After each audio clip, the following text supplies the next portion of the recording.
He was much more well known for his very fiery, very radical political beliefs, ideas, and opinions. On our tour today, we've been talking a little bit about some of the friction between the colonies and England, and much of this has to do with resistance to new taxes. After the French-Indian War in the 1760s, England began to levy some new taxes here, and these new taxes are very controversial and really unpopular. Of course, this is because it's in the 18th century. As you guys all know, in our modern society, everybody loves taxes. They can't get enough of them.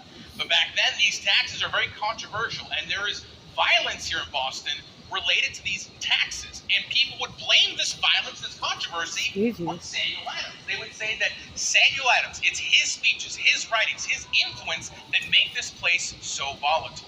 Samuel Adams is a frequent speaker at Boston town hall meetings and a frequent political writer. When he writes here in Boston, a lot of people pay attention. He writes sometimes under his own name, sometimes under a pseudonym, a pen name. One of the most famous pieces of writings he does is called the Massachusetts Circular Letter. In this letter, Samuel Adams says these laws and taxes from England are totally uncool and he doesn't like them. But he goes a little further. He says England does not actually have the legal authority to tax the colonies, claiming that since the colonies are not represented in British Parliament, that these laws and taxes that are passed by Parliament cannot apply. Samuel Adams writes this letter with a guy named James Otis, who we saw earlier in the granary on the opposite side right over there. James Otis, he kind of sums up their entire argument in one famous line in a famous speech, when James Otis says, "Taxation without representation is tyranny." Now, Samuel Adams was a somewhat successful politician. He was the 4th elected governor here in Massachusetts.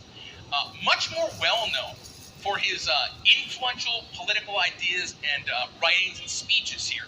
After the Boston Massacre, Samuel Adams has the 5 people that were shot and killed laid to rest here in his family burial plot. Right beside the big old to the right there, that marks the final resting place of the victims of the Boston Massacre. We'll head over there in just a moment and check those out. Samuel Adams had them laid